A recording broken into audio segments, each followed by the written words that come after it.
from the belt to the plate. A swing and a miss, and that's the winner. That's the winner. A World Series winner for the Cardinals. Smith corks one into right down the line. It may go. Go crazy, folks. Go crazy. It's a home run, and the Cardinals have won the game by the score of 3-2 on a home run by the Wizard. Go crazy. Swinging a long one into left field. Adios, goodbye, and maybe that's the winner. A 3-run homer by Clark, and the Cardinals lead by the score of 7-5, and they may go to the World Series on that one, folks. What a team. What a ride.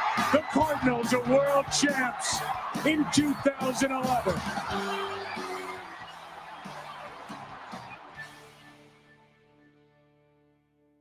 Welcome to That's a Winner podcast. I am Ryan Jenkins. Below me there is Josh Brown. We're going to break in and start off the show with breaking news that just occurred just a few minutes ago, and that is with Jordan Montgomery. Jordan Montgomery has signed a contract. All we know right now is with the Arizona Diamondbacks. Obviously, the St. Louis Cardinals have been interested, or let's say the St. Louis Cardinals fans have been interested in having a reunion with Jordan Montgomery, with all the downfalls of the pitching staff and from last season, and what's possible going forward for this season. And the Cardinals fans still see a need. Now Jordan Montgomery is in Arizona. Arizona's obviously had a really good team. Josh, I bring you back in here now. What is your first reaction when you think Jordan Montgomery is now with the Arizona Diamondbacks? It's going to be interesting. It's going to be really interesting. I think that I think he's gonna do well there. It's funny, like the guys that we signed for like veteran presence, right? That he's going to be like a veteran presence for that team at only a World Series champion. World Series champion, and I think that right there is the allure for them, right? Because obviously they lost to the Rangers, and man, I tell you what, 4-2, 2.79 ERA down the stretch for Texas just in the regular season. I haven't even looked up his postseason stats, but he was fantastic for them. I'm seeing if there's any numbers out yet on the deal. Oh, here we go. Just got it from Bob Nightingale. Jordan Montgomery receives 1 year, $25 million. What's your immediate reaction to that? Where are we at? Dude, 1 year, $25 million contract for Arizona Diamondbacks with a vesting option for $25 million in 2025 as well. Dude. Oh, man. So I'm reading that for the first time. 1 year, $25 million. So, and then you've got Snell that was essentially could be, if he opts out, 1 year, 31 million or whatever. So, I mean, please, if you're listening, please, send us a chat, send us a message, send us a comment, whatever you're thinking on that. I mean, that's pretty shocking. 1 year and $25 million. I mean, I thought the Cardinals would be interested at $20 million, but 1 year makes it completely different. It's just another go through, right? Like, because obviously Lance Lynn, and who else did they sign for 1 year? Lance Lynn was 1 year, and Gibson. Both of those are options, yes. I think, for 2020 team options. Right. So the thought there is that, okay, if they're just optioning for that spot, then where does it really give you you get the room to be able to just go 1 more year? And then if you give them an option, so you could pick up Montgomery's option instead of Lance Lynn's option, or instead of Kyle Gibson's option, right? So like $25 million is, and then you could obviously defer it. We've learned now how easily things are deferred for years and years. And when things can kick in, like, it seems like another swing and a miss, and the Cardinals aren't in on it. Yeah, I just don't get it. I mean, unless he didn't want to come back, which I could see that with Jordan. I think that, what he experienced in the last year, and maybe he looks in the offseason and thinks, yeah, it's still kind of the same team aside from, Flaherty and Wainwright are gone. He maybe just didn't want to come back to St. Louis, which wouldn't have surprised me, but there's still no reason you shouldn't have been in on him and Snell. Well, he did say at one point, right, that he was interested for a return, and he wanted to be in a small market. Arizona fits that bill as well. He didn't want to be in New York, is really what it was down to, right? I mean, that's what he was really saying. Like, I don't want to be with the Yankees or Dodgers or those big market teams. And he's done that again. It seems like a miss. Like, obviously the Cardinals aren't looking at starting pitching. They think they have a really good starting pitching to start out the year, but our ace is injured to start the season, and Miles Michaelis is going to go on Thursday. Today's Tuesday. We're 2 days away from opening day in LA, and I am not confident, but eagerly optimistic. How about that? How would you describe your angst for the season to start? Yeah, same way. Eagerly optimistic, I think, is a great way to say it. I would say this is the most intriguing season for the Cardinals probably in my lifetime in terms of like eagerly optimistic of like seeing how it plays out. Because it could go really bad the first 16 games and they'd be sunk again, kind of how it started last year, or it could be in the middle, or it could be really good. And you could have guys finally healthy. You could have Goldie and Arenado bounce back, although both looked awful in spring. Yes, I know it's spring training. Um, and you could have these young guys finally blossom, or they could really struggle. Like there's just no, I mean, I feel like it's the first time I don't really know what to expect. Like usually you could expect, yeah, we're going to be in there to win the division for sure, going to make the playoffs. Usually like that was kind of the vibe going into the season with this team, at least the last 10 years, I feel like. But after last season, I feel like all bets are off. I really don't know what to expect. And I think in some ways that makes it really, really interesting and exciting for the season because it seems like a pretty big turning point for the whole win now. Or if it goes awful again, do we start to go in a like full rebuild, which I know you and I haven't really seen in our No. lifetime. Yeah. What I found interesting, we haven't done another episode podcast since, is re-signing of Ali Marmol to an extension because our last conversation was this is a lame duck manager, and he was, and that's part of what Mo said he wanted to do was not see it in 16 games in and go, we need to fire this guy, which we talked about incessantly last time, and I think they did that to protect Ali from having a worry that he was about to be fired and looking over his shoulder. But it still begs the question if at the All-Star break, if they're not keeping up, then what are you doing? And it just seems like they just kick the can down the road a little bit longer. On the starting rotation side, I was feeling pretty good and confident with it enough until the injury. And that then throws a whole new loop of like, what are we going to do? It sounds like Thompson's going to be the guy that fills in that role. And then you still don't have an ace. And that's what we've all wanted all offseason. On the offensive side, I've had worries since last year about the offense, even though it's shown flashes of being really, really good. I'm worried as we talk about Victor Scott it's going to start in the center field. I'm worried that these 23-year-olds aren't going to hit, and then what? And then your aging superstars aren't going to hit, and then what? It's a lot of questions and hope that's being had for the St. Louis Cardinals to start the year, and that's not a place that I would prefer to be. Well, especially after last season, you would think that they wouldn't risk A hope, a hopeful season. hope. And I Yeah. think that's why we were all so interested to see, like, I wonder what they'll do with pitching, and this idea of like, surely I think everybody thought we would get Sonny Gray, but I know you and I were thinking, man, I mean, try and go get at least a Montgomery or a Snell or an Aaron Nola, which he was never leaving Philly, but another like co-ace type guy. So and that wasn't even remotely, I don't even think they were remotely even looking at that route, which is just puzzling to if me. someone else goes down, who's next? Who's next up to pitch? Yeah. I have no idea. And that's crazy to think about. I mean, Another injury is going to happen, right? yeah. Oh, yeah. I mean, at some Or point, someone's going to be really, really bad at some point, Yeah. right? yeah. Kyle Gibson looked great today.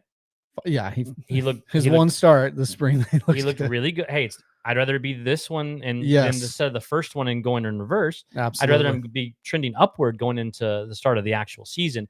Yeah, that's my worry. And half the people don't want to hear it and half don't do, but there's still a guy out there that has been pitching against some major league talent or some professional talent in the United States that has been putting up good numbers. But Yeah, the next man up for pitching is a really interesting question because I mean, even looking at our Liberatore? top prospect, I mean, Liberatore's going to start out the year in the bullpen, so he Right. made the club, but he won't be stretched out unless they're going to leave him Right. as long relief.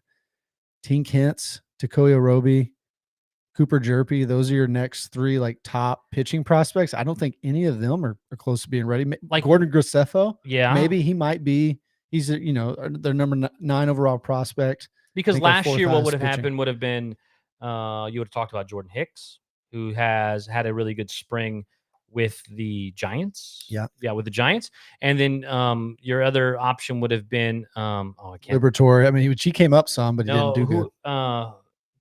Who got way too many starts. I can't think of who it was all of a sudden.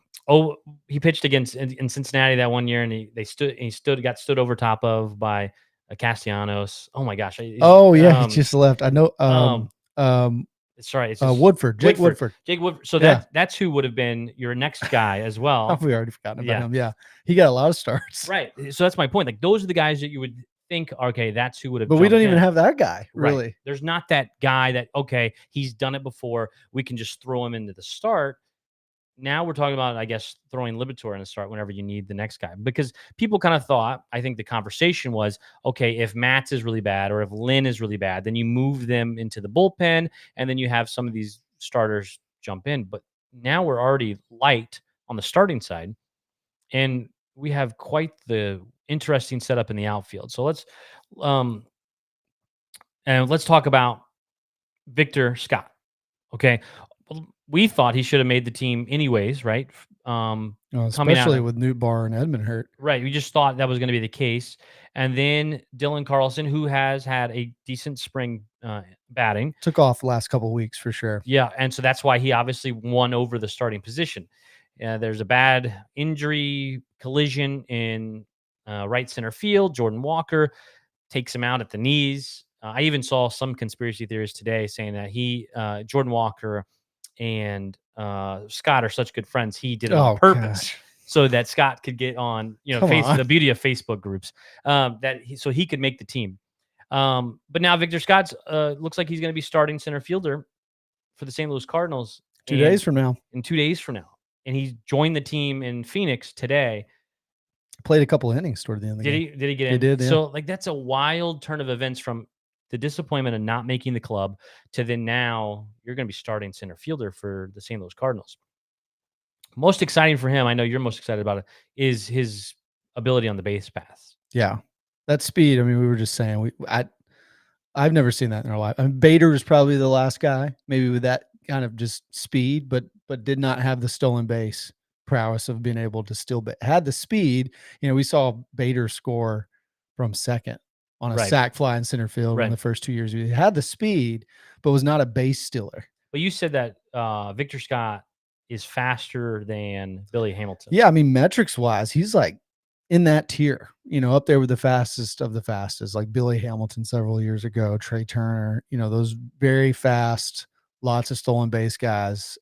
He's up there, man. I mean, we were talking about it earlier. I mean, 112 bases in 150. If you count the 23 games he played in the Arizona Fall League, and those 18 stolen bags, he stole 112 bases in 155 games last year. That would be, that's game changing. Yes. So, and watching him this spring, I mean, it looks real. Like he is immediately first, second, or third pitch, he's gone. And there's like nothing that, especially with the new bigger bases, there's nothing the pitchers can do. Right. He got thrown out one time this spring, and it was like an on the money perfect throw. That it probably still barely got it. It probably wasn't a good jump. It was probably just normal. Yeah. Yeah. I mean, the speed is real. And, his OBP in the minors so far, 367, which is good. That's a good OBP. I think he's somebody, man, if he can be in that 330, 340, 350 OBP range, he's going to steal a lot of bases. And that would be fun to watch and see what the Cardinals could do with that and how much havoc he could create on the base path. So I really hope that Ollie lets him loose like they have this spring and just tells him, hey, go full reign because he's going to be out there, I think, for at least the first full month. Yeah, because even when someone gets healthy. Yeah, Nootbaar's going back to left field. Right, so you just keep running him out there, right? I mean, because talking to Dr. Jenkins, my wife, about the AC joint, and I told her that because, the Cardinals aren't going to say it's a 1, 2, 3, 4 sprain. They're going to just give you a couple. It's going to be weeks, not months, and that sort of thing. It's still a painful injury that is going to take some healing to do. Like she said, that type of injury can be and a season-ending injury if it's to a certain extent. They don't obviously the Cardinals don't think that's going to be the case, where they would put him on the extended IL, right? They would put him on. Can we trust him at this point, Well, though? Tommy was supposed to be ready. That's Still can't true. even swing right-handed. That's true, but maybe they weren't. But yes, it's very early with Dylan Carlson, though, too. Yeah. Like, because when you go on the 60-day, though, then you save up a spot on the IL, on the roster, right? So, like, if they thought it was that bad, then they would just save the spot and not have to send someone else down and stop all that movement.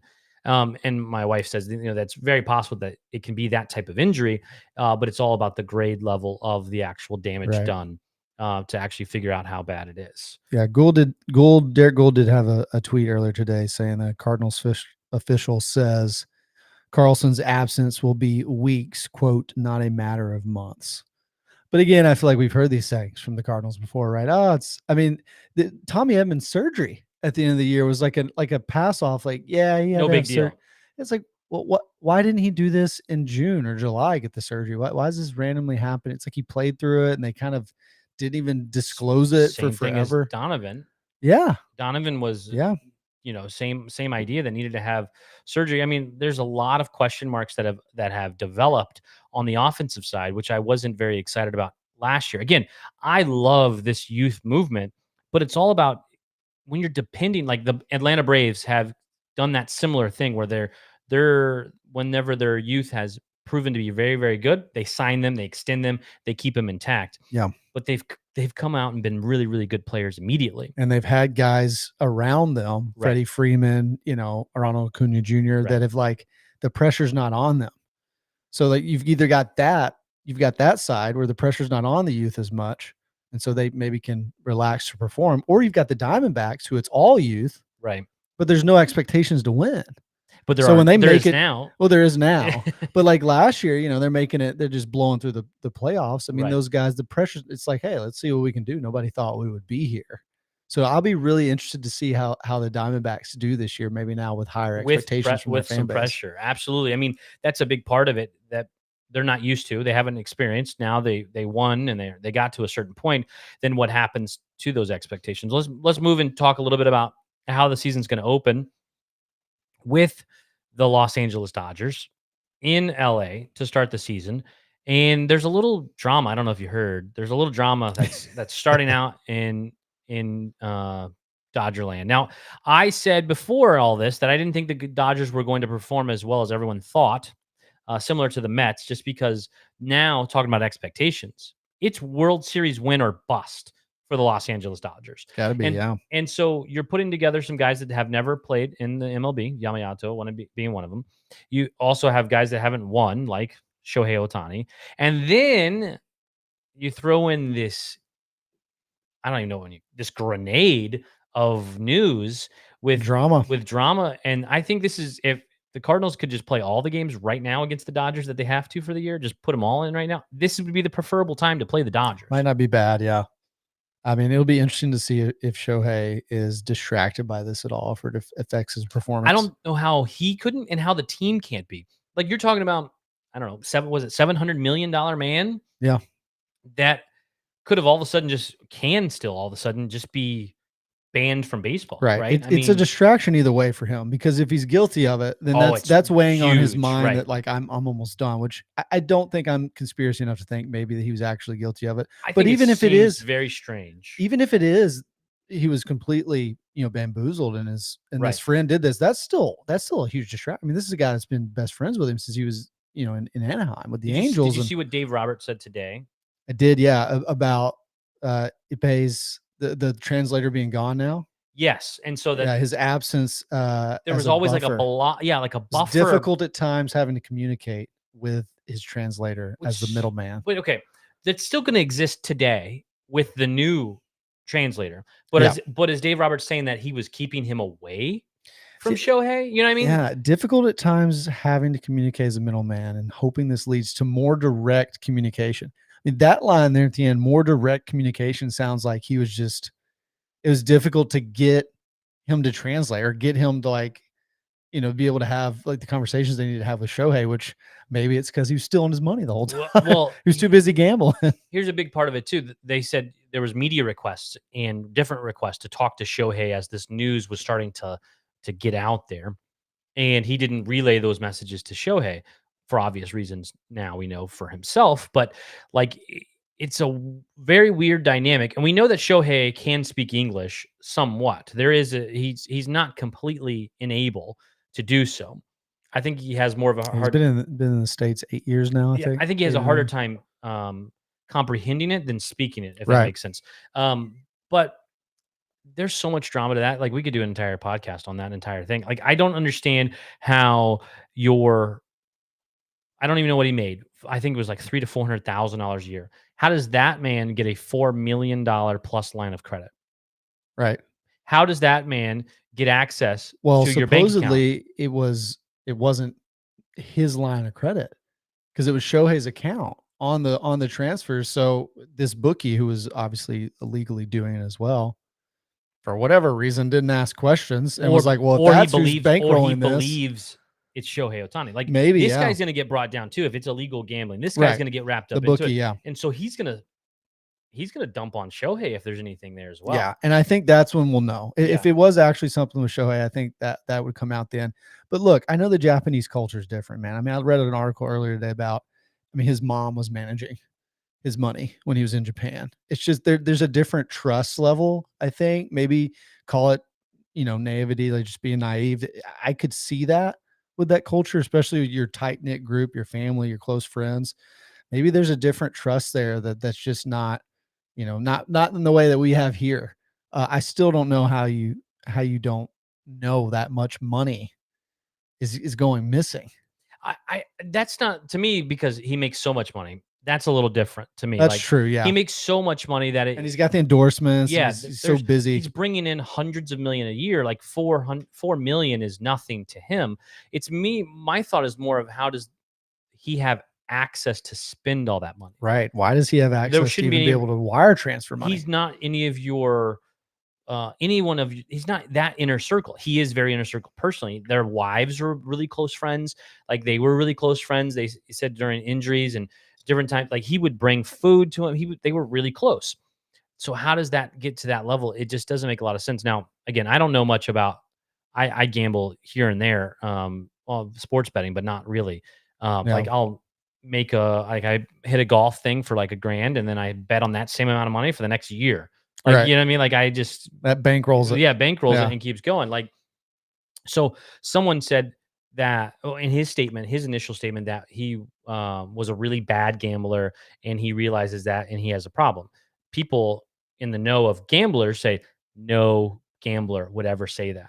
No, they would say the next one. I'm not bad. I just lost a bad run, and the next one is going to get me back on track. They call BS on his explanation of inside of a gambler's mind or a bad gambler's mind, like people that have actual problems in gambling. Like it doesn't add up to people that are in that world. Like I don't know if you saw. I know you don't follow the NBA much, but the guy in the NBA. Oh, I saw this. They were betting on his what on his unders. Oh, on his prop bets. On his some prop bet. random player. Yeah, so some guy that plays like 5-10 minutes a game, his prop bet was 4.5 assists in a game or something, or 4.5 points. He would have an illness. He would be DNP, hurt, yeah. and he would go, and there was $20 million bet on that player, and they're like, hold up, $20 million on this guy, and so there's obviously a connection there. So I wonder what you can track, because then you worry about information that guy, I can't even say his name, the translator's name, Ipe's name, like what information did he have that he was using that Shohei said, I'm not playing today, or I can only go an inning or two today. Because if they found out that he betted on baseball, yeah, it's going to get really, really interesting. But I as much as it doesn't add up to me and it's weird, I would have to think like, I mean, you never truly know people, I know, No. but I would have to think with Ohtani, like how devoted to his life he is with this, like just there's no need at all for money. But if it is a gambling addiction, it's completely out the window. Yeah. But you know what I mean? But I think if it's something like that, like to that degree, we're going You're to gonna find find out out. really quickly. I think it will. If he is guilty of anything, legally, illegally, baseball related, illegally, like whatever it is, it will be found out if he is an addict. Like And he's if that were the case, I would think he wouldn't have come out with a statement that he had so blatantly just denying that. Like, I've never bet, I've never remotely, isn't done that what he any of would that. want you to think? You would think, but if they're going to investigate it and this stuff, if there's, I mean, it's already wire transfer in his name. So like if it was something where he was really stuck in this and just to come out and blatantly deny it, and Well, how then, do you, I guess I mean, I don't know. how do you say he's not? Okay, how do you say he is an addict, a gambling addict that spends a ton of money, or how do you say he's not? Like, I don't know which way you go. Like, how do you prove he is or he isn't? The money was transferred from his account to this bookie. Yeah. And that's the follow the I money, think the right? bookie is the one who is going to say, "Oh, this guy says he was working on behalf of Shohei Ohtani," Yeah. and that could have also been what was said. I think I saw in one of the stories that the bookie said he never dealt, like he never met or talked to or like had any exchange with Otani, either verbal, like no communication Yeah. with Otani himself whatsoever. But I say all this to say this is the perfect time for the St. Louis Cardinals to play the Los Angeles Dodgers. Yeah, hopefully it's a lot of distraction. Like- Hopefully love Shohei. Hope he has a great year, not against us. I enjoy watching him. Hope he's terrible against us the whole weekend. and to be honest, like opening day is already a spectacle. Now I don't know what it is in LA comparatively to St. Louis. Yeah, have and we ever Cincinnati. started out there? Not that I can remember. I mean, I can't either. but I don't know what. But it's already going to be even more of a zoo when you add on top of that. So the pressure on the Dodgers just from last year, from the offseason.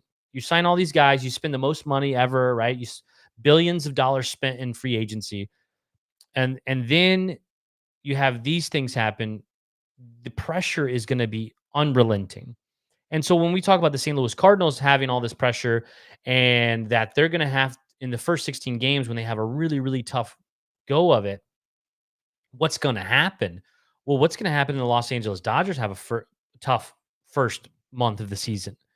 Like the sky will be falling because of all this money spent and all of this added drama that goes along with Shohei Ohtani. And also Yamamoto didn't pitch very well in the last couple starts either. And then you're talking about, I don't know, $1 billion of investment that is looking not very good. And you're like, oh crap. Yeah. And because the Dodgers can throw that money around. But as I always tell people, like I am not a Bill DeWitt or Mo apologist. And people can, and you can attest to that because of questions I've asked in person to them about what, and snide comments from Mo and other things that have happened. But I'm not an apologist, but you don't have to. I am a full believer. You do not have to spend crazy amount of money to win in the Major League Baseball. And fans don't want to hear that. St. Louis Cardinals fans don't want to hear that. But I am 100% saying you do not have to spend tons of money. You need to spend top 15 to 10 to have a chance to win the World Series. The Cardinals have spent that money this season. I still think I would like them to spend more, but it's not about spending more. It's about adding another piece because we have a youth movement right now where you can add in some more money. That's not because what's going to happen is these guys are going to want contracts when they start performing. Like if Jordan Walker and Nolan Gorman have the seasons we all hope they have, you think those two dudes are like, hey, can I get some of that money that, get off these ARB years? You would think. I mean, they're gonna be one. I mean, Like, I would hope they would be approaching them in that way. Gorman seems like the next guy. If Nolan Gorman hits 40 home runs this season, if he gets 655 at bats, which is a normal season, if he plays 145, 150 games plus, and the back's healthy. I mean, he seems like the prime next guy. Either him or Donovan that I could see doing like a multi-year, buy out some RB years extension. Right. And so if he hits 40 home runs and his batting average is in the 240s, 250s, which is where you hope you like 230 is even normal, like for what what he's going to do. And if he strikes out 30% or less of the time and he's hitting 80 plus RBI as a second baseman, baseman, like he's DH, he's going to be wanting money. Oh yeah. And so this is the opportunity when you have these lower end contracts. around, and then maybe you do have to shed a Goldie contract to be able to add in some of that stuff. And that's another conversation because we can transition to that. I mean, all I hear all year is spring is it's just spring training. Goldie starts slow. Goldie starts slow. Are you worried? Goldie is only one season removed from his MVP season. Last year was not great, but the year before that he won the MVP. So was last year an anomaly? Is this spring the same old spring that Goldie has done year after year? Like, how worried are you for this? What did he bat? 120 ish this spring? How worried are you about Goldschmidt? Or are you just like, he starts slow? Because we can't start slow. The Cardinals No. really cannot start very slow. And they traditionally have these Yes. last few years. Yeah, they can't start slow this year. He finished spring batting 128. I was pretty close. Yeah, 128. It's spring. It's just with spring. 20 strikeouts in 47 at bats, so 19 games. 20 strikeouts in 47. That's in 19 games. That's like 45% of the time he's striking out. very bad. That's really high. And it's the strikeouts, I think, that worry me the most. That it's not like just getting my work in, looking for certain pitches. It's like he looks kind of lost at the plate. And we saw that at times for him. I mean, every hitter has We stretches saw that like at the end of the MVP season, starting Yep. from then, right? What? because we went to the playoffs and Was it a month or him and Nolan 2 months? went cold. Yeah. was it 2 months or 1 month? It was a full month go right the into end, the playoffs where he was where really bad. and he hasn't been September, pretty good much. since then. No. Since I mean, he had a few good stretches last year, but right, but it wasn't Goldie. No. Yeah, so like, so you're saying, But the metrics, I mean, he was hitting the ball last year as hard as he was in 2022. So a lot of people think maybe there was some bad luck in there as well. which is possible at the end of that year. So like since 2022, August 2022 was the last time he really put on his Goldie numbers. That's a long time removed if you look at it that way. If you just say in 2023 was an off year, and then you're not so worried about it. I mean, I'm not really sure where I sit on it, to be honest. And anyone else wants to chime in and comment and send a message on it, but like, it's alarming. I mean, it's something to keep an eye on for sure. How can we say in one breath, this guy's doing really well in spring? That's encouraging. And then in the other breath say, this guy is not playing well, but it's just spring. I think it depends on the guys, right? Like it's like these young guys, like obviously we look at it with Victor Scott, first big shot, spring training invite, getting to play games against some major league pitchers, at least early on. Guys like him, Carlson, I think it was important to see what he would do if he was hitting the ball hard, especially from the left side of the plate, which most of his home runs were from the left side of the plate, which was encouraging. I know he went to drive line, worked on the bat speed. So like I think those types of guys, the young guys that you're wanting to see, like, how are they going to bounce back in a second season, or Carlson's case, several kind of just disappointing years of not seeing his potential rise. But somebody like Goldie and Arenado, obviously Gibson, Lynn, I think a lot of people would say they know how to get their work in. They know how to be prepared. You just you trust the track record. But I do think it is something to keep an eye on. I mean, Arenado, same thing, not great. Didn't hit one home run. I mean, just, there was no power from those two guys at all. So I hope they feel ready. It's going to be interesting to see how these first 4 games go. I did want to read here. We're starting to get some more numbers coming out on Montgomery's contract. So he's got a 1-year, $25 million contract with the Diamondbacks, but also has a vesting option for $25 million in 2025. So vesting, when that happens, that's a lock-in, right? So it's if he will make $20 million with 10 starts, if he makes 10 starts in 2024. And then another $2.5 million if he makes 18 starts, $2.5 million if he makes 23 starts. The vesting option would kick in, it looks like, if he makes 23 starts. So if he makes 23 starts this year with the Diamondbacks, from what I'm reading, now this is Bob Nightingale, so who knows later if he'll go back and have to correct himself. But from what I'm reading, if he makes 23 starts for the Diamondback this year, his vesting option kicks in and he will be pitching for them in 2025 as well. Say it again. So 25 million deal this year. Yeah. Vesting option kicks in for another 25 million for 2025 if he pitches 23 games. 20. So If he makes 23 starts, he's automatically with them for a second year. Because vesting is that's a lock in. It's not an option. So if you're just looking at it from the Arizona side, they're worried that he's going to get injured. Like he hasn't had a lot of injury prone. Yeah, I'm surprised. Like if you have someone that has been habitually right an injury prone player, then I can understand that move. Like I don't get it. You're just protecting yourself just in case. I guess so. And it's great for the Diamondbacks that they were able to get him to do a contract like that. Yeah. Because it puts more on him to make the starts, right? Which is interesting that they were able to get him to do that. So, we started off at the top of the podcast with that info and learning about some of those details.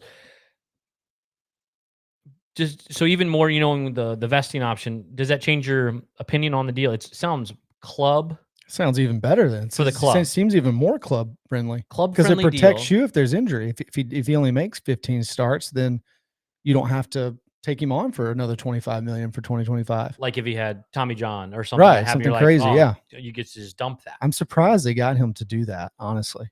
So does this, to you, say Boris did a really bad job, or he had or you agree with him in that there's a collusion of these teams that are not signing the top guys for the amount of money that they deserve?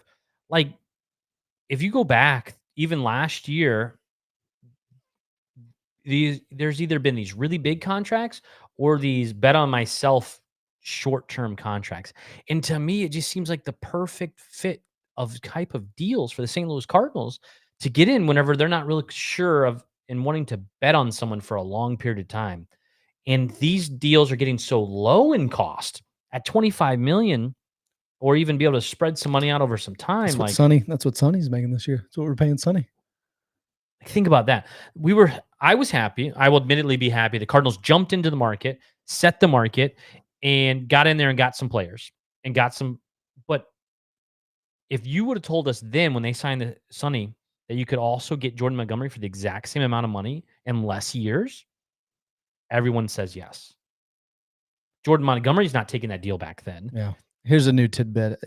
Bob Nightingale says Jordan Montgomery can opt out of his contract after the season, even if the vesting. So the vesting is more of that could guarantee him $25 million for 2025 if he wanted to stay with them. So that's protecting him. If he makes at least 10 starts, he can opt out. So 10 starts. That's what this says. So if he gets to 10 starts and 23 or 20 or 23, whatever you said, he gets to decide what he wants to do. Yeah. So there's his. And if he decides to stay, the Diamondbacks are only paying him at most another $25 million for 2025. So that's a little bit more leeway on him. If he has a great season, he could say, "All right, peace. I'm gonna go back into the market." Which is still fine if you're in the short-term market, especially for the Diamondbacks when you're in a window right now to win. You were just in the World Series, and that's what they sold him on too. Yeah, like we have a really good team here. But they got a 31-year-old for the same price we just got a 34-year-old at a 3-year guaranteed deal. And that's because we jumped in the market. Yeah. And I thought that was the right move. I did. Well, yeah, they had to get at least one of those guys that were in that somewhat tier. of a ace material tier. Again, I am not an apologist of the DeWitts or Mo. No. But I think that was the right move at the time. But I also think where they're missing are on these deals. Snell, Montgomery. Well, and they'll cry poor now and tell you, well, you already got Lynn and we already got Gibson, and so what? Like literally, so what? They can move to the bullpen if needed. Like, or the guy who's been hurt and has been in the bullpen the last 2 years, Steven Matz, could move back to the bullpen. There are going to be injuries. Yeah. It just doesn't make sense to me, especially on these little 1 and 2 year deals. I mean, even if you already jumped the gun, you got Gibson and Lynn, like, after last year and the year before, you can't have too much pitching. I don't want to poke the bear too much, but let's say like Jordan Montgomery was saying the same thing as Trevor Bauer and said he would be willing to work for the league minimum just to prove himself one more year. Would the Cardinals even be in on that deal for Jordan Montgomery saying the same thing that Trevor Bauer is doing? Gosh, I would hope so. I mean, Yeah, every but team I should understand be, that, yeah. but every team should be in on the $20 million for Jordan Montgomery too, right? Yeah. So I don't understand at any point that the Cardinals just believe they have their guys, No. right? I mean, well, they do, They believe it. They just believe it. It which is doesn't still matter. it's just still crazy to me. Yeah. Like, Yes. it mainly because it's after last season. If this was after 2022 and they went this route, it'd be kind of like, well, yeah, Cardinals thing. But after the worst season in 30 years, I don't know how we don't get more creative or more moves that insinuate that there's, some like vigor going of like we've got to do something to really turn this around. This just seems kind of like par for the course again. Like if I close my eyes, if I'd come back from Scotland after the summer, having no idea what happened the whole year, and saw all these moves, I would have thought, oh yeah, the Cardinals probably made it to the playoffs again and lost first or second round, and typical offseason of pitching moves they're going to make. I was gonna say the Cardinals would be happy that if that was the case Yeah. last season. But they made moves as if that was the outcome. It's like, no, this was the worst season in the last 30 years, and there's still urgency is the word I was looking for. There did not seem to be urgency aside from the Sonny Gray signing. I would say there was urgency up front immediately. To lock down the innings. Yes. But we've talked about this, right? If those innings that you get, if Gibson and Lynn still pitch 180, 190, 200 innings, and people forget Miles Michaelis pitched another 200 innings last year, but his ERA was over 5. Right. But it doesn't matter. Like, you do have to have some quality. I think the thought was that no matter what, anyone coming in to fill Adam Wainwright's spot is a win, right? Like, well, I understand. I'm just saying. doesn't take a whole. I mean, I Zach understand Thompson that. could do that this year. But that's my point. Waino Like, had an ERA over 8. the Cardinals had to go get 3 spots, right? They had Yeah. to go fill 3, and they knew they could sign any Joe Blow that had any name recognition that would pitch in a 4 under ERA spot that would fill Adam Wainwright, and people would be happy with it. As much as we all love Adam Wainwright, he was terrible last year. Miles Michaelis was terrible last year. Steven Matz had a great second half, which people don't want to talk about, but Steven Matz had a really, really good second half. If Steven Matz is half the pitcher he was in the second half of last year, and he can stay healthy, he will be, he might be the number 1 pitcher for the St. Louis Cardinals, which is then bad in itself as well. But like the Cardinals they just had a really bad year. So is it just a collection of oh shits? You know what I mean? Like, is it just a collection of we just really had a collection of bad years, or is it some of all of it catching up with the Cardinals for all this malpractice for years and years in advance?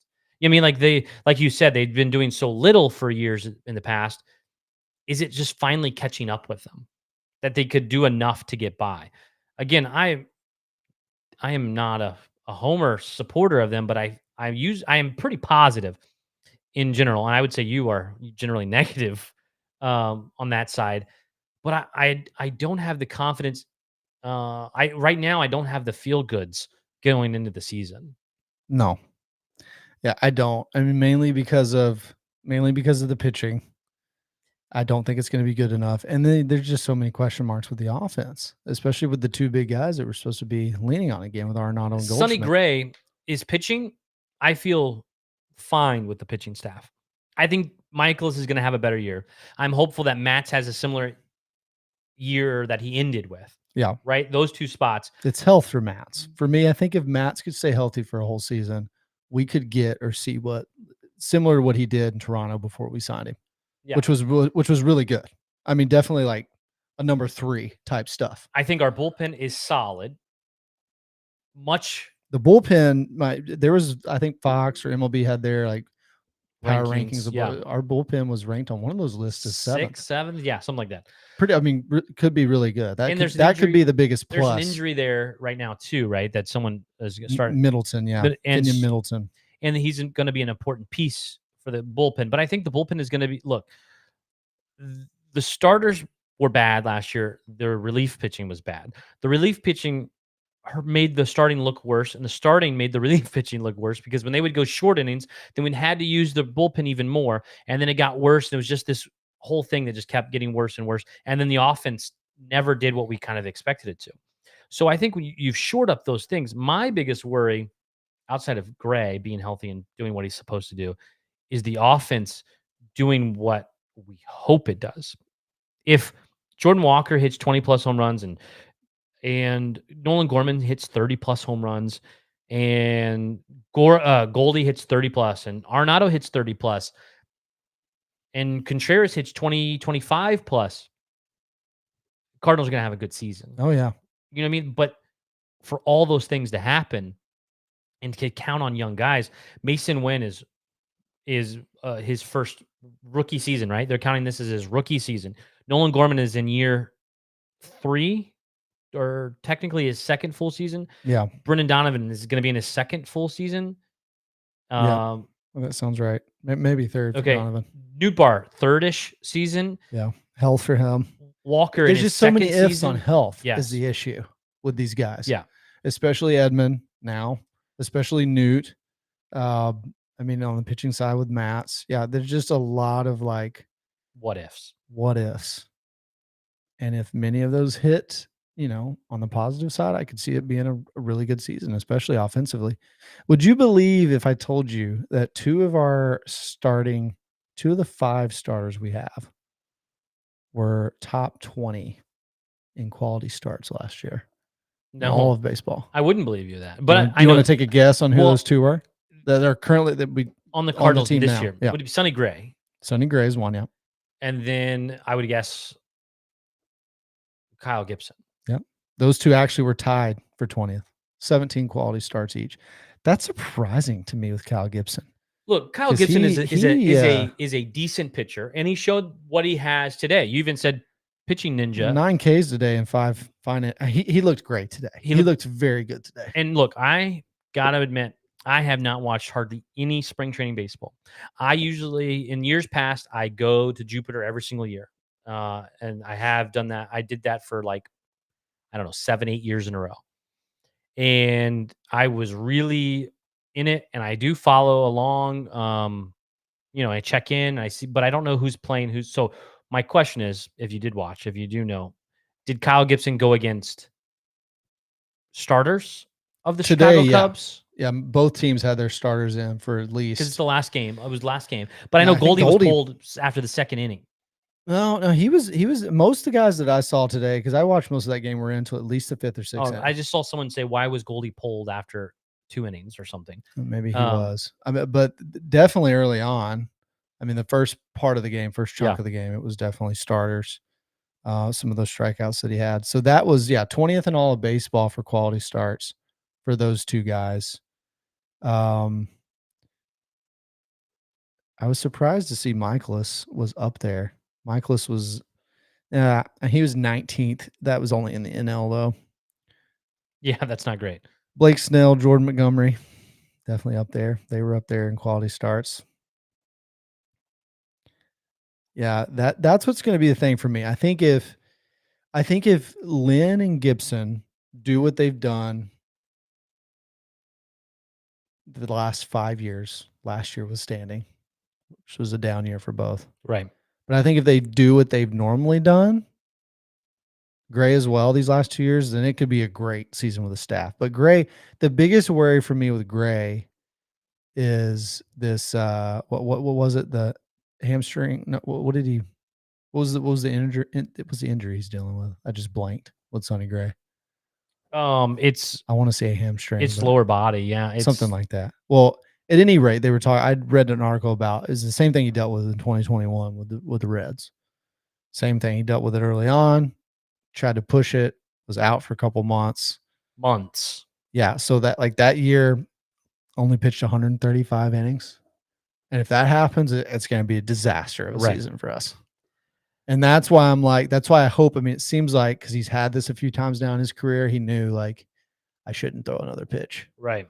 And I think that's better to catch it early. Yes. I think honestly he could have pitched opening weekend, but they just said, hey, what's the point this early on? Let's push it one more week. We're already going against we're already going to be tough up front. I think the IL stint more so came from the worry of why have you make a start opening weekend when you might be at like a 60 to 70 pitch limit? Like, go ahead, stay back, make a few minor league starts. And like, I think it was more to work up the pitch count as opposed to like a worry on like the health side.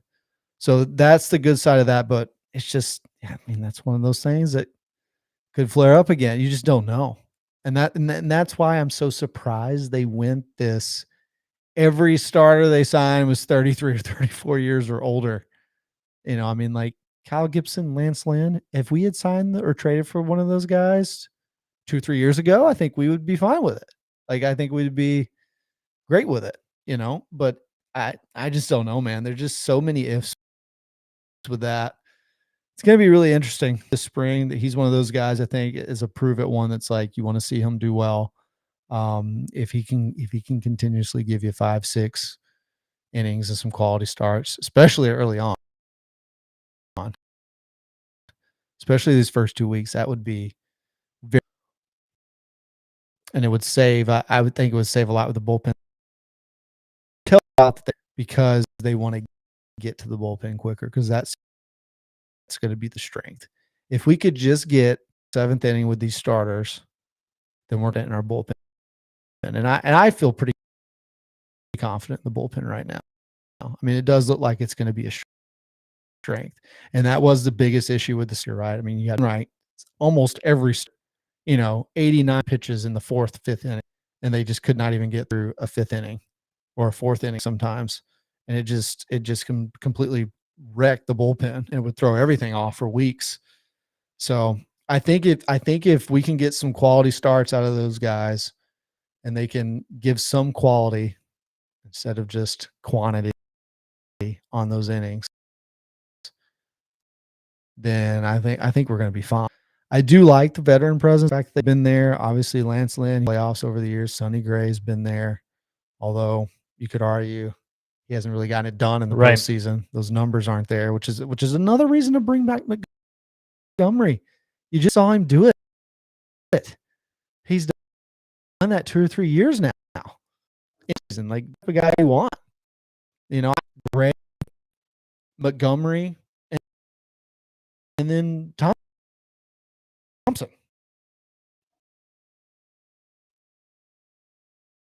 As opposed, like, I think that would have made more sense bolstering your rotation. Because let's be honest, if Wainwright wasn't chasing that 200th win last, or Liberatore starting every day.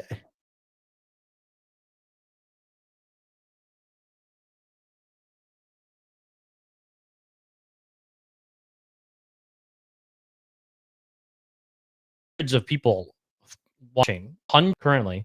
Thanks for joining us. But there's not a lot of conversation happening. Last time we did not have hundreds of people, and there was tons of conversation that was going on.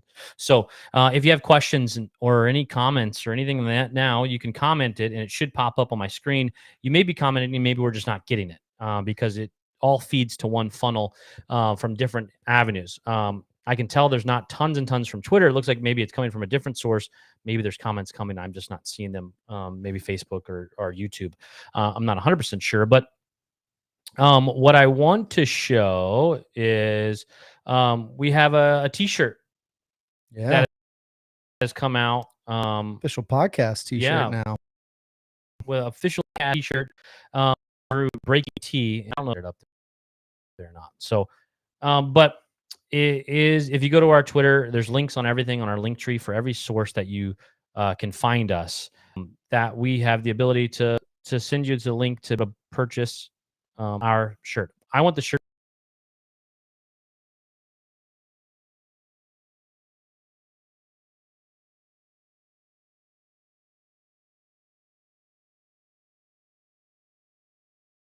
We just get a little bit of back from that.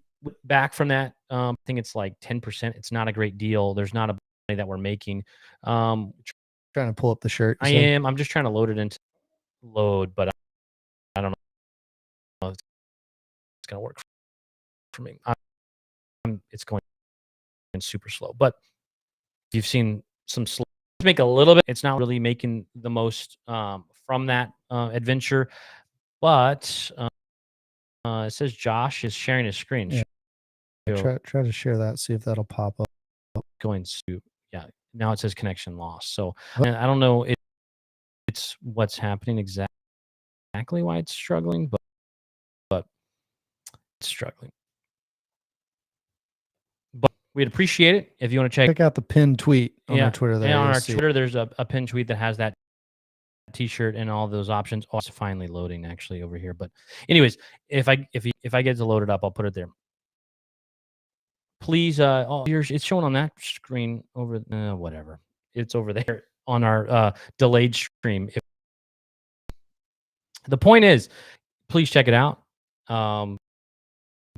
Purchase them. They're even if it doesn't say podcast. It says that's a winner podcast. That's a winner, which Cardinals fan knows. Because of that, and I am frozen. I don't know if they can hear me or not. So you talk there. So yeah. Yeah.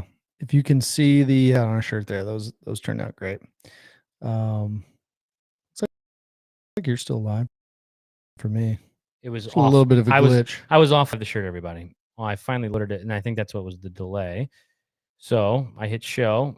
It's just such high quality. You know, it's got to render in there. I don't know what's happening. I've hit show, but who knows? It's up on my screen. It is? Yeah, it's full screen. It is right now. Yep. There it is. So you can see it. I can't see it. I can see it on my secondary preview screen. That's a podcast. You can get it at breakingt.com.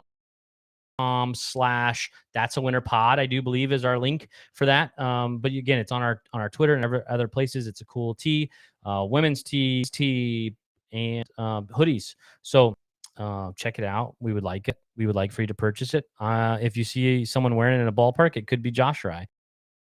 I'm trying to get it off screen now, so you let me know if it's off the screen.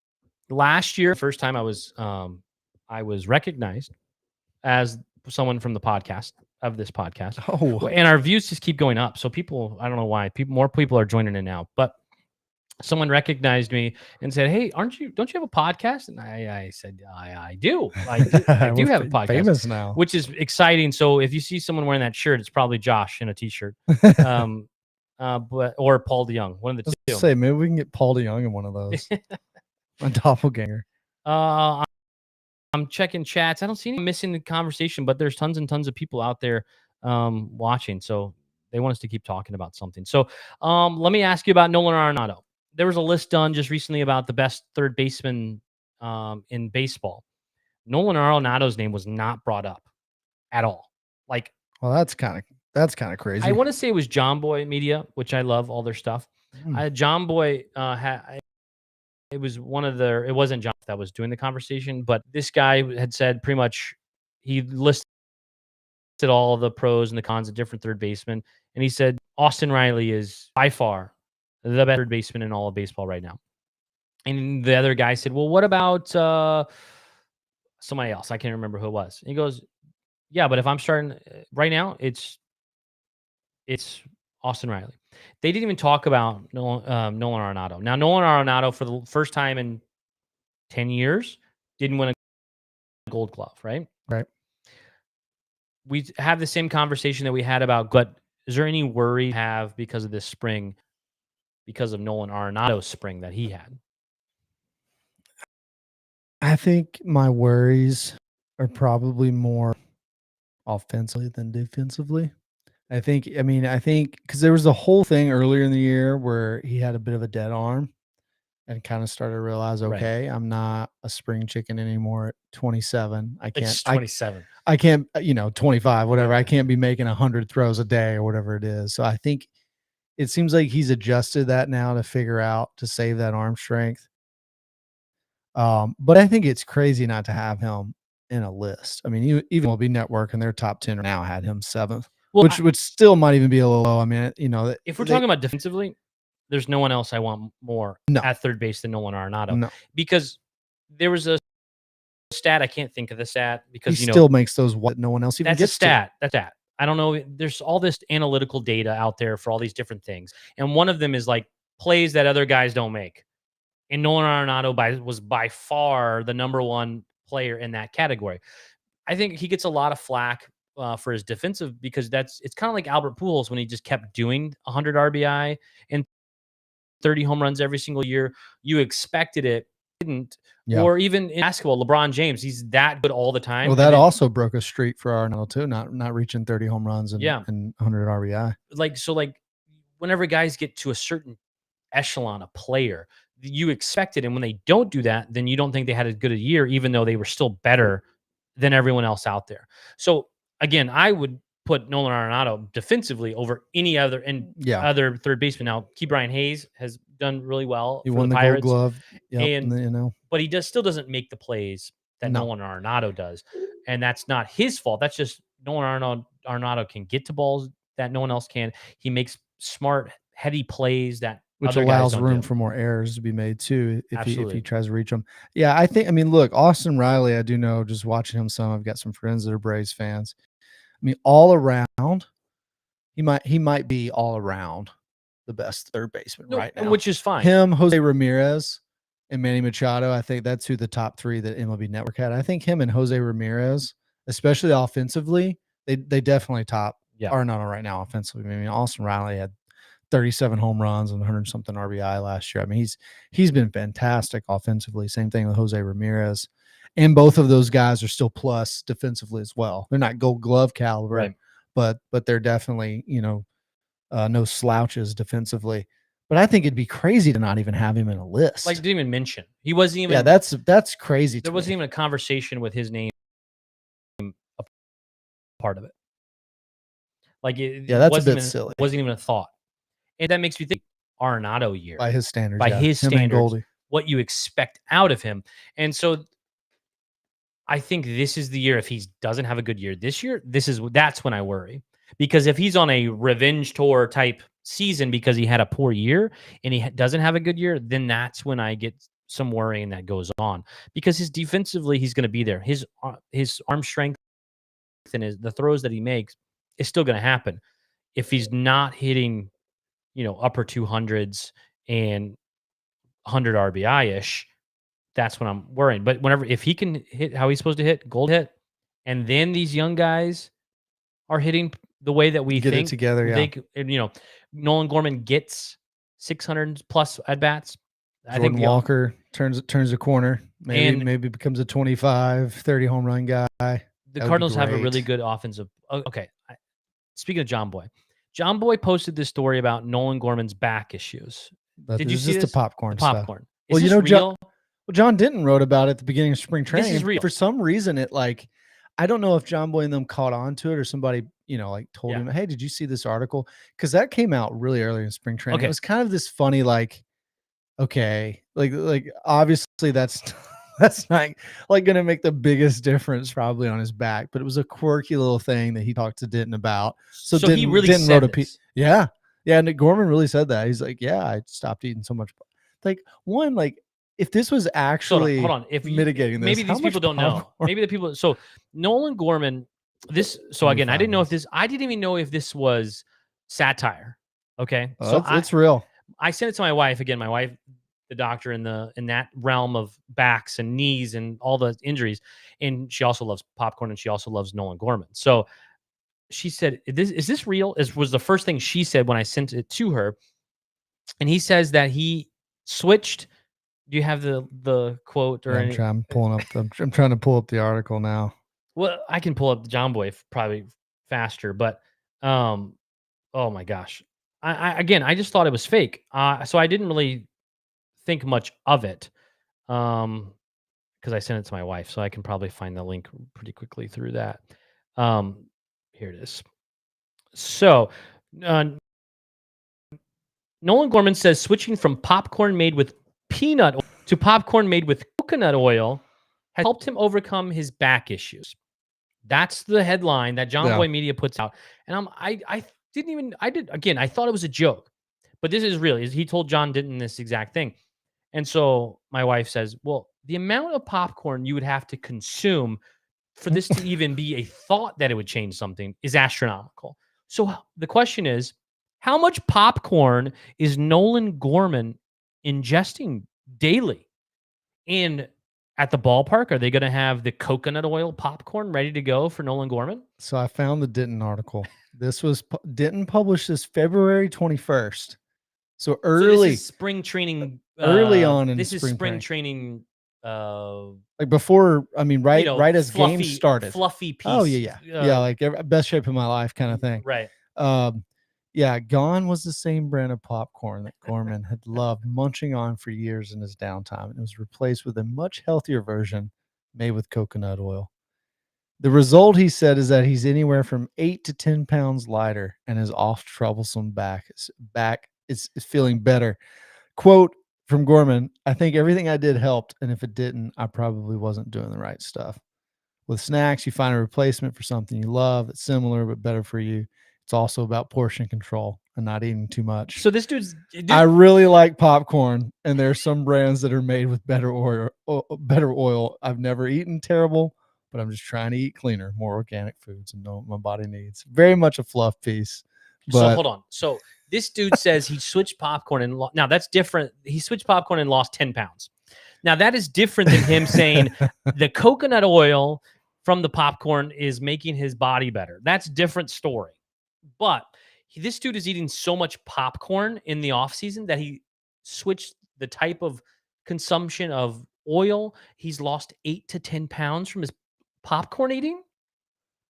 Denton ties that, yeah, right. The result is that he's anywhere. I mean, but then the quote from Gorman, and he even says it was a deadpan delivery. Like, I think everything I did helped. Obviously it wasn't just popcorn, but I think that's what's funny about what's caught on with this story, because it was such a quirky thing. Look, my wife, wife, all right, it's popcorn. My wife loves popcorn. One Valentine's Day, like the huge. Crystal loves. My wife loves like popcorn the too. huge bag. Like you can go to. Oh yeah. Where'd I go? Gordon's Food Service, and like the industrial size bag of popcorn. Like she came home for Valentine's Day, and I had that big, huge bag of popcorn. Do you remember the big tin cans? Oh yeah. That would be divided. Oh yeah, the caramel corn, cheddar corn, and that was pre-COVID stuff. You're never gonna see that again. That was like everyone's hands just going in it. Oh yeah, like our heyday with. I feel like we always get one of those around Christmas time. Absolutely. So Nolan Gorman. This article was written over a month ago. 10 pounds from eating Christmas popcorn. I guess. I think I like. Now popcorn. his coconut oil popcorn is that is the thing we had. So we had some of that this past week. Like new. My wife Crystal likes to make, I mean, if you've ever made popcorn, she'll tell you like you got to make it in the pot on the oven. Like that's when it's really good, right? Like so, Scream. Yeah, so like you throw the kernels on there, so mix it in with some butter and some stuff. But she did coconut oil this week, and it told me because of Nolan Gorman. No, and I laughed because I hadn't told her about that article yet. I was like, "Are you for real?" She's like, "Yeah, it really is supposed to be a lot healthier because there's not all the butter." But I would think that's what makes popcorn delicious. Well, it's funny. Is all the butter. We're getting way off topic, but funny enough, when I was home in Southern Indiana for Christmas time, my niece wanted to go. My teenage niece, 16-year-old niece, wanted to go to the movie theater, and I taught her how to put the straw on the butter to stick it into the bag and get the butter down to all of it. We're talking about removing the butter and doing coconut oil instead, or it's just how it's made. It's popped in coconut oil. Popped in coconut oil and mixed in, with the kernels, and then pops. What was made? What was it being used before? Butter. That's what you put in. Butter, olive oil, maybe like to get it. Yeah, and then usually I think when we pop it on our own, we do some olive oil, and then you kind of drizzle. You melt the butter down, right, and drizzle it on there as it's getting popped. So but the coconut oil more so like cooks in it, and so it absorbs that flavor. And then you don't do butter, which is supposed to be the healthy part. But we're the same way, man. I mean, we go to the movies and my wife gets a big bucket of popcorn. The first thing she tells them is, "I don't want one of those pre-made buckets that's been sitting out. Could you please give me a scoop, do some of the butter, and then layer it?" She wants scoop, butter, scoop, butter. And so then she doesn't have those to teenagers do the there working at the movie theater hate her. Oh, yeah. They're like, "I just spent, 20 minutes lining all these up. Could you just take a pre bucket that's already made?" She's like, "No." Somehow 100 plus people are still watching and listening to our butter stories. So let us know. Do you eat popcorn with coconut oil? I never have that I'm aware of, like not intentionally. It didn't taste as good to me. Well, butter's what But then I'm again, sure. that's the fattening part, right? Is all the butter. Well, when it tastes good, it's not good for you, right? So I tell you what, I mean, hell, man, if Gorman hits 45 home runs this year, like keep eating the coconut Whatever. oil I'll buy him some popcorn. I don't Yes, whatever. great, whatever works. I'll mail him some whatever the top brand of Eat it right before the games. coconut oil. But I'm talking about the vendors at the ballpark need to be popping some coconut oil popcorn. Oh, this could be. I mean, you could see the Cardinals That's what get a they're doing. Gorman theme. That's what they're doing. This is going to be a bobblehead. They're marketing it. Yep. They're pre-marketing a marketing strategy. There's going to be lines for Gorman gourmet popcorn buckets. They're going to bring back the salsa for Matt Carpenter. They're going to bring back the cereal. I don't have the cereal around. It's somewhere out in my carp cereal. They're going to bring back the cereal. They're going to have Gorman's popcorn. That's what's going to happen. I will say this. If it works for him, great. I will follow up a story on Nolan Gorman. Last week, my 3-year-old had show and tell, and it was supposed to bring something from a trip you've taken. My son chooses his Nolan Gorman autographed baseball. There you go. And we walk in to school, and the teacher said, "Let me guess, it's a baseball." Without even seeing it, she guessed it was going to be a baseball. And not only a baseball, but an autographed to my son's name on it. And then we had to write a story for them to read out loud because, the 3-year-old's not going to read the story to the kids of how my son got the autographed baseball from Nolan Gorman. And then we said how he got the autographed Nolan Gorman bat that's sitting right there behind me. So that's what he was telling the kids. And the views keep going up. More people are still coming on to hear more about the popcorn and Nolan Gorman. More people just keep on joining this stream. What about let's do season win total prediction? Okay, let's do that. Under? Let's do that. But first, we'll start off with please follow us on TikTok. If TikTok stays around, we are doesn't get banned. We need like 400 more followers so we can go live on TikTok. We've gained hundreds in the last few weeks. I would like to gain 400 more. So please follow us on TikTok at That's a Winner Podcast or Pod, one of the two. I think it's That's a Winner Podcast. I'm in season. I'll do even more with that. I've done a lot with it as much as I could, especially the Trevor Bauer stuff really got us a lot of views. So there's a lot of that. And follow us on Instagram. I'm trying to push more things that way. We don't have a lot of followers there. I haven't done a lot there. Most of our followers do come from Facebook groups, Facebook, and obviously Twitter. So please check us out on all those places. You can see there's discount codes to be able to get you different things at different places. There's discount codes to get you Breaking Tea stuff. There's discount codes to get you our Breaking Tea t-shirt as well. So let's wrap it up with this conversation of where do we think the Cardinals are going to end up? Let's go. You go ahead and the over-under is set at 84.5. That's a pretty good number, right? Yeah. Wins. I mean, that's most of the over-unders I've seen. Man. I'm going to be optimistic just because last year was so terrible. I'm going to say 86 wins. So you're going over. And I'm going to hope that is enough for the final wild card spot, or potentially, and it wouldn't surprise me if it was enough to win the division. That's what I'm going to go with. So the St. Louis Cardinals will be over 84.5 wins. They will win the Central Division. That's easy to me. That will be enough to win the Central. They're going to win it over 84.5. Do I have to say an exact number? No. Okay. I mean, I would say on the high end, I could see us get 90, maybe 92, if you have above average years from Lynn and Gibson. Again, and Gray is healthy. If those three are healthy the whole year and Gray does what he's done, probably not what he did last year, which was a runner-up Cy Young, but does what he's done, and then Lynn and Gibson stay healthy and they have above average years, I could see 90 something wins for if that happens with the pitching. People don't want to hear this. All the Cardinals got to do is get in the playoffs. That's it. That's all they care about now. I mean, that's and you see with the Diamondbacks and others, that's all that Rangers matters. As well. Yeah, people don't want to hear it. But here's the problem: is getting in and giving yourself a chance to get hot at the right time. But that's will all they that get matters hot in baseball? Is getting hot at the right time. And if we get in, do we have another Do we have coace the to go Bulls? up.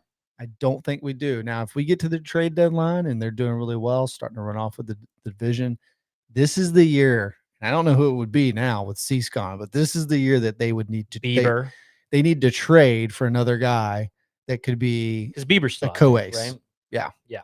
That's who it would be. That would be who you would trade for any team, not the Cardinals, but that's who any trade would happen for at the deadline that would like bolster your staff. Yeah. I mean, not to mention obviously Trevor Bauer, who's out there. Still out there. Pitched That against the Yankees the other day. I don't and know if you saw that. he looked pretty good. Struck out He- Stanton, struck out 5 or 6 guys. He was better against the other team, the Dodgers. He was better against Yep. the Dodgers. A lot of, I mean, it was a lot of minor league guys Yeah. with the Dodgers, but the Yankees, well, I mean, it was several starters in that when he pitched in that game. I think he was for Mexico on that one. Personally, I would like Trevor Bauer just to get a chance somewhere, just to end the conversation.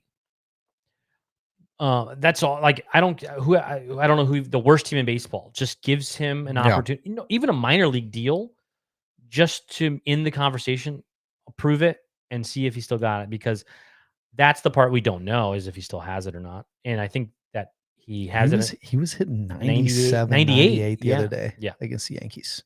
That's I would say just give him an opportunity at that league minimum, and just see if he still has it.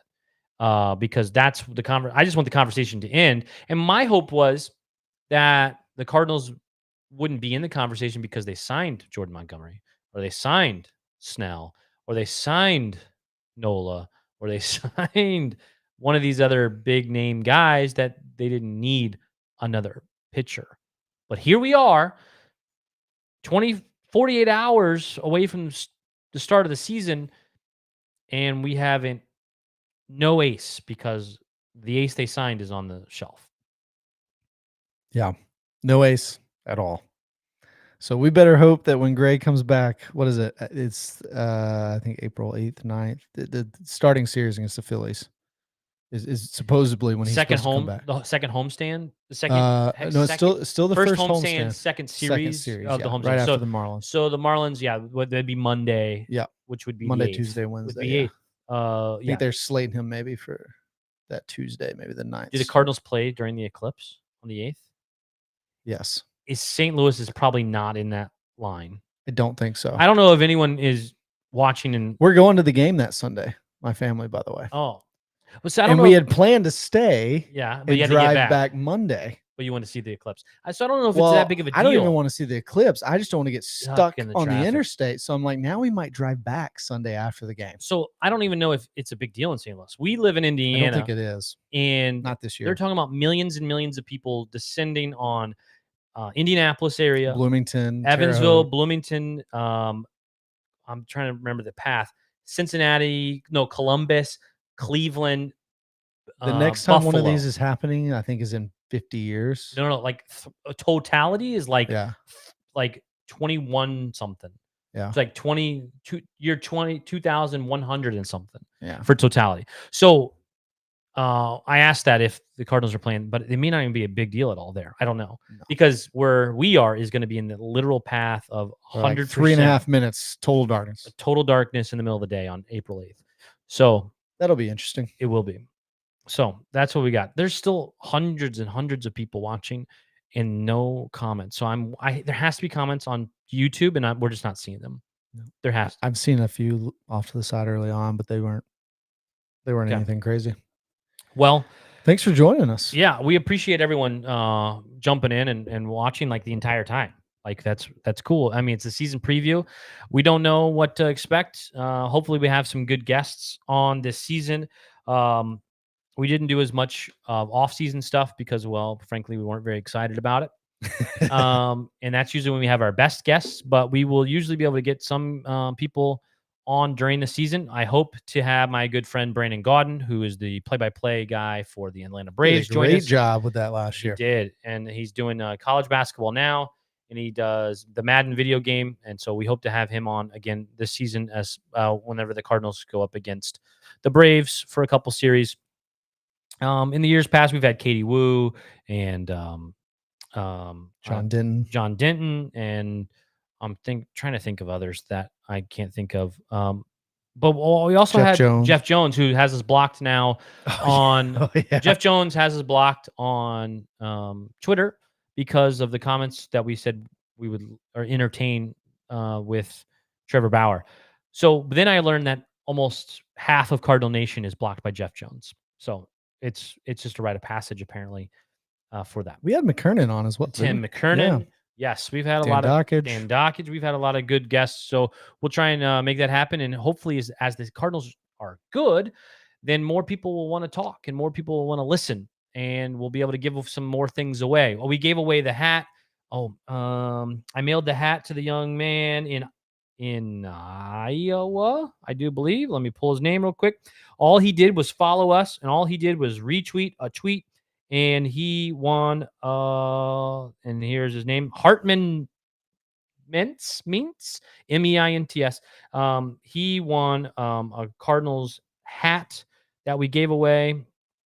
I was trying to see where he is. Maybe we'll do a That's a Winner podcast T-shirt, shirt yeah, giveaway. yeah. this year. That'd I've be asked great. for some discount codes for us to be able to maybe get them at a cheaper rate, so then we can give away some of those. But Hartman, I don't remember where he was. I want to say Iowa, but we have people. The first guy won was in Canada. The shipping was like $50, and so it was more than the hat was worth. And so he agreed, hey, you can give it to somebody else. It's not worth sending that hat up here. But Hartman was in Ames, Iowa. So there's people listening from all over. You can catch us on Twitter, obviously with the live stream, Facebook with the live stream, YouTube with the live stream. You can watch us back on YouTube. You can watch and listen on Spotify, Apple Podcasts, and Google Podcasts, and anywhere you can find podcasts. I know Google will be making a change over to YouTube Music. So as that happens in April, we will try and figure that out and make it work for people that find us that way as well. Josh, you got anything else? Well, that's it. Hopefully everybody has a great opening day Thursday, enjoys the game, and hopefully we see a Cardinals winner. It's going to be interesting. Is it Glasnow? Is that who we've got opening day for them? I don't know. It's going to be one of those big three from the Dodgers. Yeah. So we'll see how it goes. Opening day next week is Cardinals home opener. Yep. Josh will be making his first trip for home opener in a while. It's been a while since I've gone. Probably 15. Yeah, 16 was the last time I went to a home opener. So home opener will be super exciting. We may do another podcast before then. We'll try. We'll see how our schedules can make that happen. But we're looking forward to the start of the season and watching Cardinals baseball every single day, because I watch, listen, take in 162 Cardinals games. So I got to make up for lost time after last summer. Oh yeah, Josh was in Scotland for most of the summer. Couldn't catch those 12 a.m. start times. It was the perfect year. It really was. Miss all the games. But we're looking forward to the season. We appreciate you checking in with us and watching and sticking around with us for an hour and 20 minutes, all hundreds and hundreds of you. And we look forward to the start of the season on Thursday. And we look forward to the greatest day, usually every single year, is the home opener in St. Louis the following Thursday. So I'm Ryan. That's Josh. And this has been That's a Winner podcast. Thanks. See ya. Sutter from the belt to the plate. A swing and a miss. And that's a winner. That's a winner. A World Series winner for the Cardinals. Smith corks one into right down the line. It may go. Go crazy, folks. Go crazy. It's a home run. And the Cardinals have won the game by the score of 3-2 on a home run by the Wizard. Go crazy. Swinging a long one into left field. Adios, goodbye, and maybe that's the winner. A 3-run homer by Clark, and the Cardinals lead by the score of 7-5, and they may go to a World Series on that one, folks. What a team! What a ride! The Cardinals are world champs.